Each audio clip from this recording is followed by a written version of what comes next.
Dr. Shuchita Verma, and today we are going to study about secondary animal cell culture. So let's get started. So in our last video, हमने discuss किया था general introduction about animal cell culture. फिर हमने discuss किया what is primary cell culture, और अब हम देखेंगे कि किस तरीके से प्राइमरी सेल कल्चर से हम सेकेंडरी सेल कल्चर बनाते हैं. So just have a quick recapitulation that suppose we have this particular organ जिसमें से हमने अपना सेल लिया, सेल लेके हमने इसको इन विट्रो यानी कि आर्टिफिशियल कंडीशंस में ग्रो कराया. ग्रो कराने के बाद हमारे पास कुछ इस तरीके से कल्चर आया. ये हो गया हमारा प्राइमरी सेल कल्चर. ये हमारा बन गया प्राइमरी सेल कल्चर, यानी कि ये डायरेक्ट जो है सेल हमने ऑब्टेन किया पेरेंट ऑर्गन से, पेरेंट सेल से डायरेक्ट हमारे पास ये एक इन विट्रो कंडीशन में सेल कल्चर आ गया. इसको हमने बोला प्राइमरी सेल कल्चर. अब प्राइमरी सेल कल्चर को हमने जब ग्रो कराया, ग्रो कराने के बाद एक टाइम आएगा जब यहाँ पे ये सारा ही जो न्यूट्रिएंट मीडिया है ये यूज अप कर लेगा. सारे न्यूट्रिएंट यूज करके ग्रोथ पूरी हो जाएगी और यहाँ पे जो अवेलेबल स्पेस है वो भी फिनिश ऑफ हो जाएगा. इन दैट वे हम क्या करते हैं, हम इस प्राइमरी सेल कल्चर को सब कल्चर करते हैं. अब इस प्राइमरी सेल कल्चर को हम फर्दर एक न्यू कल्चर वेसल में सब कल्चर करेंगे. Now this is our first subculture. This is our first subculture. क्योंकि ये हमारा सबकल्चरिंग नहीं था, ये तो हमने डायरेक्टली ऑर्गन से एक सेल ऑब्टेन किया जिससे हमारा पहला प्राइमरी यानी कि मेन सेल कल्चर आया. अब इस प्राइमरी सेल कल्चर से हमने फर्स्ट टाइम जब सब कल्चर किया, जो हमारे पास सेल का पॉपुलेशन आया, जो भी हमारे पास सेल्स आए, सेट ऑफ सेल्स आया, इसको हमने बोल दिया सेकेंडरी. इसको हम बोलेंगे सेकेंडरी सेल कल्चर, राइट. या फिर हम इसको बोल सकते हैं सेल लाइन. हम इसको बोल सकते हैं सेल लाइन. तो पहले हमारे पास पेरेंट ऑर्गन था, उससे हमारा प्राइमरी सेल कल्चर बना. प्राइमरी सेल कल्चर को हमने सब कल्चर किया, न्यूट्रिएंट्स प्रोवाइड किए, उसको न्यू स्पेस मिल गया, और जो अब न्यू सेट ऑफ सेल्स आए, जो न्यू कल्चर हमारे पास आया, ये हमारा सेकेंडरी सेल कल्चर है जिसको हम सेल लाइन भी कहते हैं. अब हम बात करते हैं कि सेल लाइन जो होती है वो किस किस तरीके से हो सकती है, कितने कितने टाइप्स की होती है. So now as we know, the secondary cell culture is also known as cell line. तो सेल लाइन है फाइनाइट, एक होती है फाइनाइट सेल लाइन. फाइनाइट का मतलब होता है लिमिटेड. फाइनाइट का मतलब होता है लिमिटेड, यानी कि इनका जो लाइफ स्पैन है वो बहुत ही लिमिटेड है. ये सेल्स सबसे पहले ग्रो करेंगे, थोड़े टाइम तक ग्रो करेंगे और उसके बाद ये डाई ऑफ हो जाएंगे. इस तरीके के सेल कल्चर को हम फाइनाइट सेल लाइन्स बोलते हैं, फाइनाइट सेल्स बोलते हैं.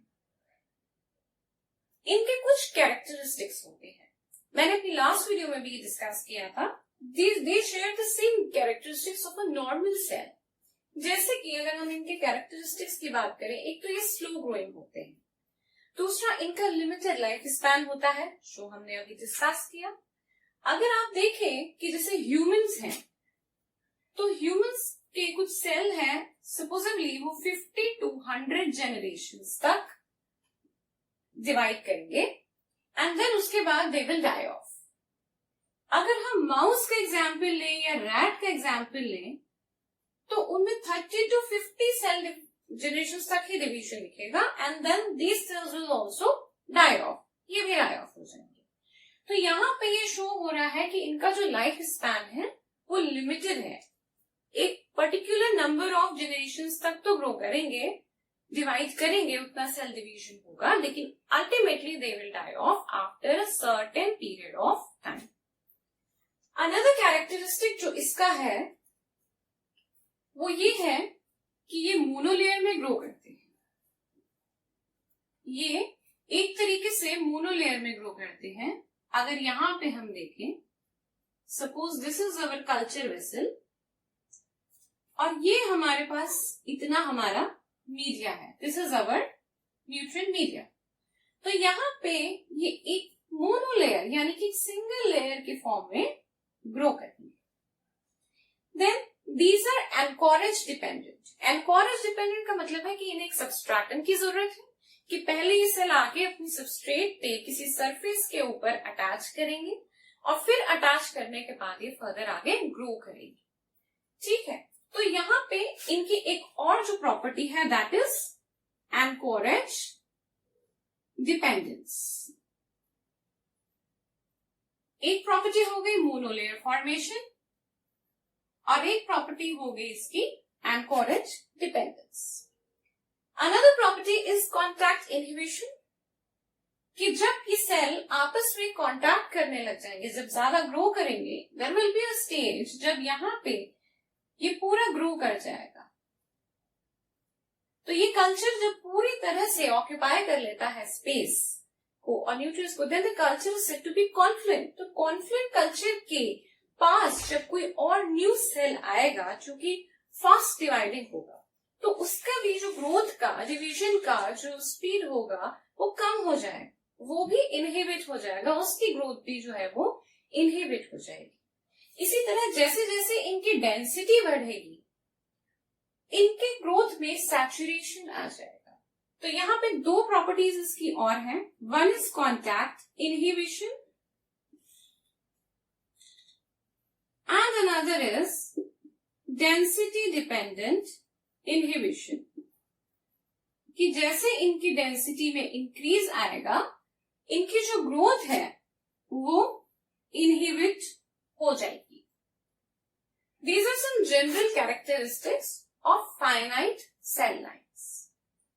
इनके अलावा जो दूसरे तरीके की सेल लाइंस होती है वो होती है कॉन्टिन्यूअस सेल लाइंस। जो दूसरी तरीके की हम बात करेंगे सेल लाइंस की, this is the first type of cell line and then there are the second type of cell lines that is continuous cell lines. अब जो कॉन्टिन्यूअस सेल लाइंस है इसका मतलब है कि यहाँ पे जो सेल डिवीजन होगा वो कॉन्टिन्यूअसली होता रहेगा। ठीक है, कब तक होता रहेगा? For infinite time. इसीलिए ये जो कॉन्टिन्यूअस सेल लाइंस नाम ही इसलिए पड़ा है क्योंकि ये ऐसी सेल लाइंस हैं जिनमें डिवीजन होता रहता है, होता रहता है, होता रहता है और इनका जो जनरेशन होता है ये इनफाइनाइट टाइम तक होता रहता है। ड्यू टू दिस प्रॉपर्टी कि ये इनफाइनाइटली केपेबल है डिवाइड करने के लिए, इनको हम बोलते हैं इमॉर्टलाइज्ड, यानी कि ये मॉर्टल नहीं है।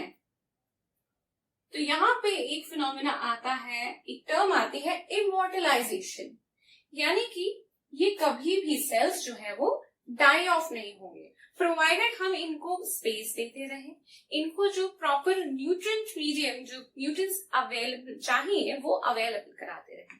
सो इन दैट वे जो कॉन्टिन्यूअस सेल लाइंस होती है वो केपेबल होती है इनफाइनाइट टाइम तक ग्रो करने के लिए, and that is why they are called as immortalized, right. Another very important factor is कि जो फाइनाइट लाइंस हैं हमने पढ़ा था कि वो एनकोरेज डिपेंडेंट होती है। यहाँ पे जो कॉन्टिन्यूअस सेल लाइंस होती है वो एनकोरेज इंडिपेंडेंट हो जाती है। बहुत ही अच्छा कंट्रास्ट है दोनों की सेल लाइंस में। अगर हम देखें, ये एनकोरेज डिपेंडेंट है लेकिन ये एनकोरेज इंडिपेंडेंट है। यहाँ कॉन्टैक्ट इनहिबिशन होगा लेकिन यहाँ कॉन्टैक्ट इनहिबिशन ज्यादा नहीं होगा। यहाँ डेंसिटी डिपेंडेंट इनहिबिशन होगा, यहाँ उतना नहीं होगा, राइट। तो इस तरीके का बड़ा ही कंट्रास्टिंग फीचर हमें देखने को दोनों ही सेल लाइंस में मिलता है। अब हम बात करते हैं ट्रांसफॉर्म्ड सेल लाइंस की। ट्रांसफॉर्म्ड सेल लाइंस की, तो ये जो ट्रांसफॉर्म्ड सेल लाइंस है ये भी कॉन्टिन्यूअस सेल लाइंस होती हैं, यूजुअली ट्यूमर सेल से डिराइव करी जाती है। ठीक है, तो फाइनाइट सेल लाइंस जो होती हैं उनको कॉन्टिन्यूअस सेल लाइंस में कन्वर्ट करने के लिए मेथड यूज होता है, that is transformation. That is transformation. Finite cell lines को कॉन्टिन्यूअस सेल लाइंस में कन्वर्ट करने के लिए यूज होता है ट्रांसफॉर्मेशन। ट्रांसफॉर्मेशन से हमें मिल जाती है ट्रांसफॉर्म सेल लाइंस। इसके कुछ जो कैरेक्टरिस्टिक्स होते हैं वो चेंज हो जाते हैं, जैसे कि हम कॉन्टिन्यूअस सेल लाइंस के बारे में बात कर रहे थे। सो ट्रांसफॉर्म सेल लाइंस भी बेसिकली जो है वो कॉन्टिन्यूअस सेल लाइंस ही है। ट्रांसफॉर्म सेल लाइंस की अगर हम बात करते हैं तो यहाँ पे कुछ कैरेक्टरिस्टिक्स आ जाएंगे और कुछ मेथड्स हैं इनको डेवलप करने के लिए।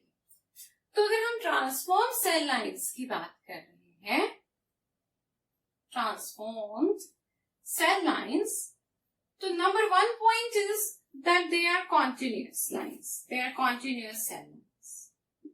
Right? तो इसके ज्यादातर फीचर्स वही होंगे जो कि continuous cell lines के होंगे. Right? तो continuous cell lines में पहली तो प्रॉपर्टी आ जाएगी कि भाई they show immortalization, यानी कि उनका ऐसा कुछ नहीं है कि कुछ टाइम तक सेल्स डिवाइड हुए और उसके बाद after limited time die off हो गए। No, nothing like that. Infinite time तक ये डिवाइड हो सकते हैं, इनफाइनाइट टाइम तक हम इनको प्रिजर्व कर सकते हैं, यूज कर सकते हैं। Then next thing is that these continuous cell lines will show encourage independence.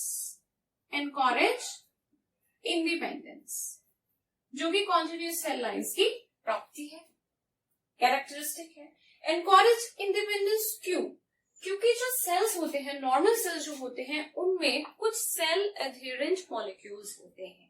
कुछ सेल एडहेरेंट मॉलिक्यूल्स होते हैं, जैसे आपका इंटीग्रिन हो गया या आपके ग्लाइकोप्रोटीन्स हो गए, जो कि सेल को सरफेस के ऊपर अटैच करने के लिए, अध्ययन करने के काम आते हैं। बट कॉन्टिन्यूस सेल लाइन जब बनती है तो इन सेल में एक चेंज आ जाता है। क्या चेंज आ जाता है कि इनमें इस तरीके के सेल एडहेशन मॉलिक्यूल्स जो होते हैं वो लैक हो जाते हैं, वो लॉस्ट हो जाते हैं, वो होते ही नहीं।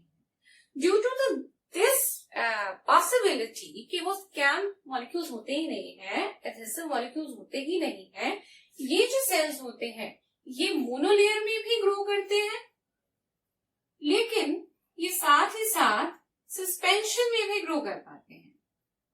इनको एनकरेज की इतनी जरूरत नहीं है, एडहेरेंट होने की इनकी इतनी प्रॉपर्टी नहीं है। They don't need, they get encourage independent, right. Next is monolayer. हमने देखा था कि जो फाइनाइट सेल लाइंस है वो मोनोलेयर में ग्रो करती है, बट यहाँ पे क्या हो रहा है, यहाँ पे क्योंकि ये कॉन्टैक्ट इनहिबिशन इतना नहीं होता है इनका, तो मोनोलेयर से क्या हो जाता है कि ये मोनोलेयर जो बनी, जैसे ये हमारा मीडिया था, यहाँ पे हमारी मोनोलेयर बन रही थी, बट समहाउ ये डिसऑर्गेनाइज हो जाएगी। कुछ ग्रोथ यहाँ से आ जाएगी, कुछ ग्रोथ यहाँ से आ जाएगी, ठीक है। तो जो इनका सेल डिवीजन होगा, जो प्रोलिफरेशन होगा, वो बहुत ही डिसऑर्गेनाइज्ड हो जाएगा, राइट। तो यहाँ पे एक ये प्रॉपर्टी भी देखी जाती है कि बड़ी डिसऑर्गेनाइज से फैशन में ये जो सेल लाइन है वो ग्रो करती है। Alright, then apart from this we have seen that there is less contact inhibition as well as there is the less density dependent inhibition, ठीक है। Another is that it is very very fast growing, very fast growing, क्योंकि इनका जो generation time है, इन cell lines का जो generation time है वो शॉर्ट होता है, ठीक है। जो सेल होते हैं वो स्मॉल हो जाते हैं। सेल जो है, अगर आपका नॉर्मल सेल इतना है तो इसका सेल इतना हो जाएगा, स्मॉल हो जाएगा, ज्यादा राउंड हो जाएगा, ठीक है। और जो जनरेशन टाइम है वो शॉर्टर हो जाएगा। शॉर्टर जनरेशन टाइम की वजह से इसका जो ग्रोथ है वो बहुत ज्यादा हाई हो जाता है, ठीक है। तो ये जो ट्रांसफॉर्म सेल लाइंस होती हैं ये बहुत ज्यादा हाई ग्रोथ शो करती है, हाई ग्रोथ पैटर्न इसमें देखा जाता है, एज वेल एज इसकी जो प्लेटिंग एफिशिएंसी होती है, इनकी जो प्लेटिंग एफिशिएंसी होती है वो भी बहुत ज्यादा हाई हो जाए। ठीक है, तो ये होती है ट्रांसफॉर्म सेल लाइंस, जिनके कैरेक्टरिस्टिक फाइनाइट सेल लाइंस की तरह नहीं होते हैं, इनके कैरेक्टरिस्टिक कॉन्टिन्यूअस सेल लाइंस की तरह होते हैं, because they are continuous cell lines. ठीक है, apart from these there are other characteristics also, like they have tumorigenic properties. Tumorigenic properties. So I'm going to write here.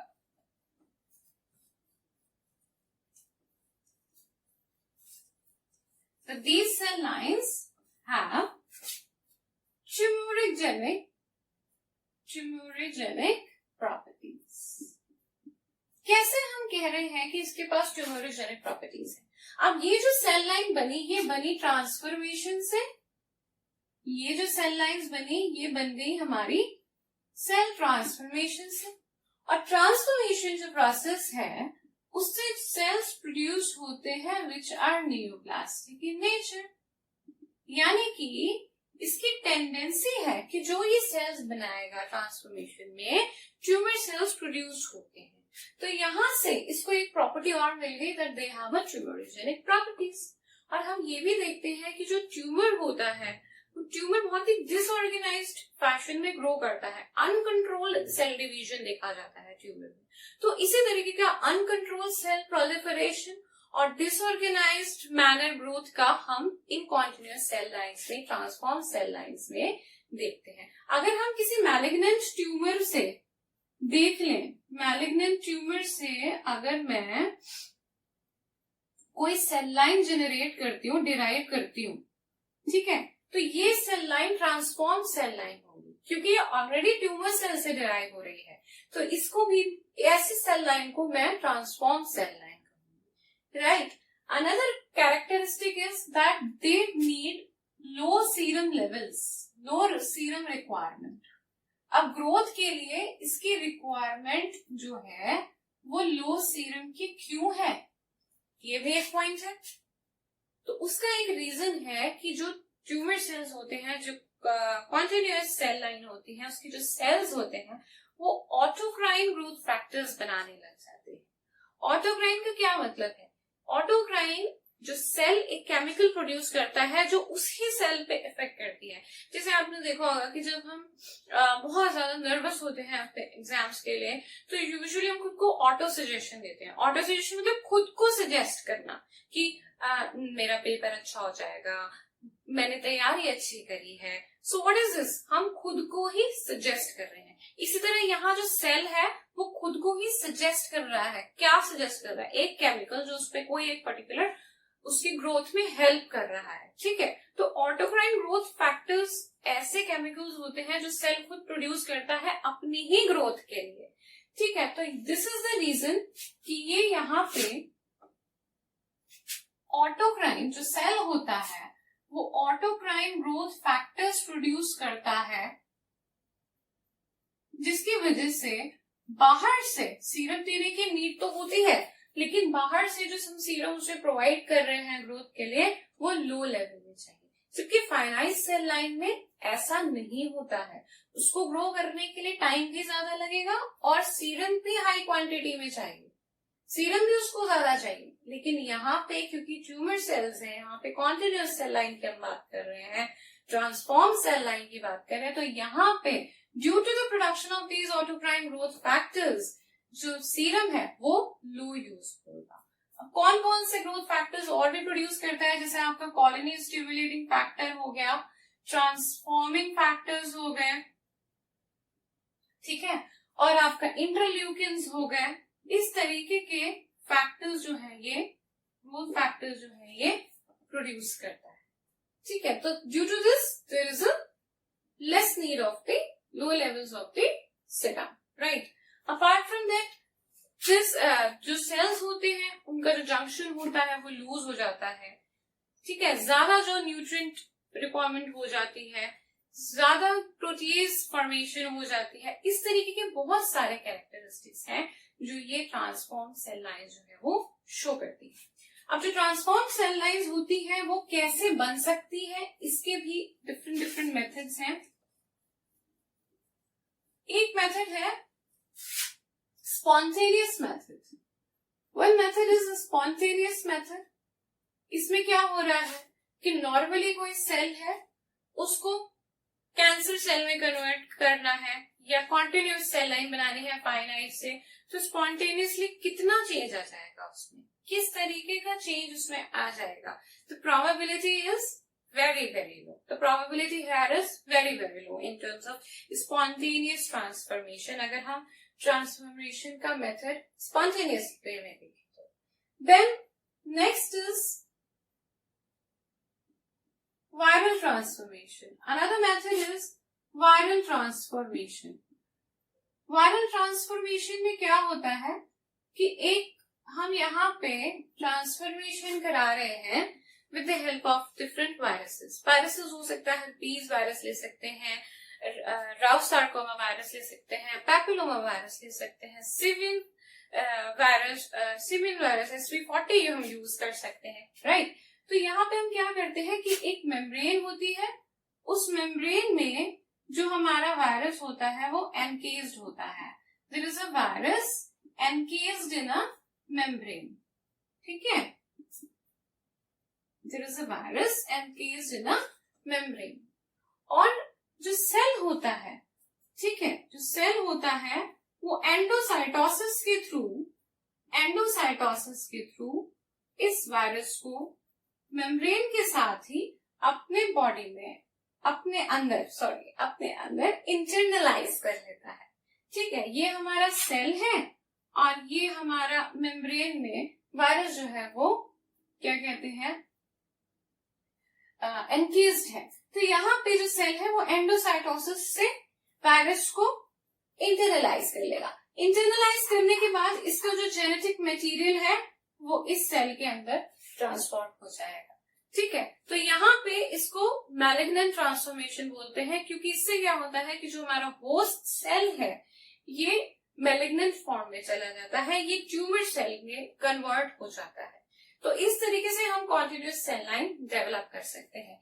इसके कुछ examples हैं, जैसे कि herpes वायरस एक एग्जाम्पल है, then is SV40, then is papilloma virus, right, then is Rous sarcoma virus. So there are number of virus जो कि हम इस चीज के लिए यूज कर सकते हैं. ठीक है, another method for transforming cell lines is that is gene transfaction. तो जीन ट्रांसफैक्शन में हम क्या करते हैं कि वायरल जीन ले लेते हैं. डायरेक्टली हमने वायरल जीन लिया और उसको हमने सेल में इंसर्ट कर दिया. इसका एग्जाम्पल है SV40LT जीन. एक ये जीन हम यूज करते हैं, ये SV40 वायरस से लिया गया है. ठीक है, हम इस जीन को यूज करते हैं डायरेक्टली ट्रांसफैक्ट करने के लिए, ट्रांसफॉर्म सेल लाइंस फॉर्म करने के लिए. और एक हम यूज करते हैं HTRT जीन. ये जो SV40LT जीन है ये ह्यूमन फिब्रोब्लास्ट को ट्रांसफॉर्म करता है, बट इसका जो ट्रांसफॉर्मेशन लेवल है that is less. Next is HTRT gene. ये जो जीन होता है, अब हमने ये पढ़ा है कि जो सेल डेथ होती है उससे पहले टीलोमियर शॉर्टनिंग होती है. टीलोमियर शॉर्टनिंग जिसे हम सेनेसेंस बोलते हैं, और टीलोमियर शॉर्टनिंग के बाद एपोप्टोसिस हो जाता है, यानी कि सेल डेथ हो जाती है. तो एक थ्योरी ये है कि अगर हम टीलोमियर शॉर्टनिंग के लिए, टीलोमियर के लिए ये जो जीन रिस्पॉन्सिबल है HTRT जीन, अगर हम ये डालते हैं सेल में तो इससे क्या होगा कि टीलोमियर शॉर्टनिंग नहीं होगी. थोड़ा सा जो उसका लाइफ स्पैन है सेल का वो इंक्रीज हो जाएगा और जो उसकी सेल डेथ की प्रोबेबिलिटी है वो आगे चली जाएगी, वो फर्दर एक्सटेंड हो जाएगी. तो जब हम इस तरीके से ये जो HTRT जीन है इसको हम इंसर्ट करा देते हैं इनटू द सेल, तो ये जो टीलोमियर शॉर्टनिंग की प्रॉब्लम है ये नलिफाई हो जाती है थोड़ा सा एक्सटेंशन हो जाता है, और इसके बाद कुछ सेल्स हमें ऐसे मिल जाते हैं जो एक्चुअली इमॉर्टलाइज्ड होते हैं, जो कि एक्चुअल इमॉर्टल होते हैं. तो this is another technique for genes transfection. Next is with the help of chemical carcinogens. Carcinogens ऐसे केमिकल्स होते हैं जो कि कैंसर कॉजिंग होते हैं, कैंसर प्रोड्यूस करते हैं किसी चीज में.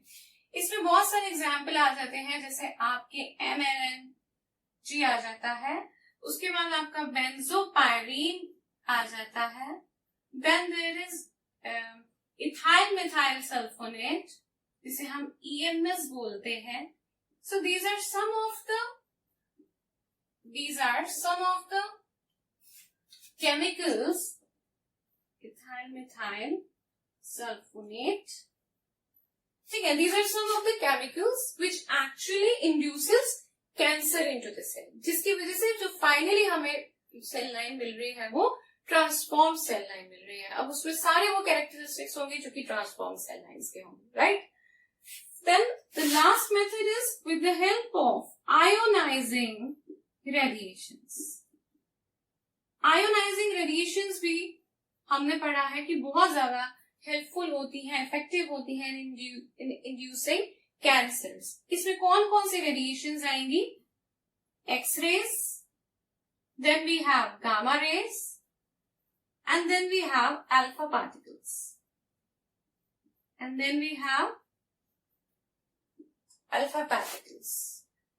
ठीक है, तो यहाँ पे ये कुछ मेथड्स हैं जो मैंने ट्रांसफॉर्म सेल लाइंस को डेवलप करने के लिए डिस्कस किए हैं. आई होप आपको मेरा आज का ये वीडियो पसंद आया होगा. इनकेस आपकी कोई भी क्वेरी होती है, just leave a comment in the comment section and I'm going to reply to each one of your comments. Right? Do like the video. Don't forget to share and hit the like button so that you do not miss any other further video that is going to be coming next. Thank you so much. That is all for today.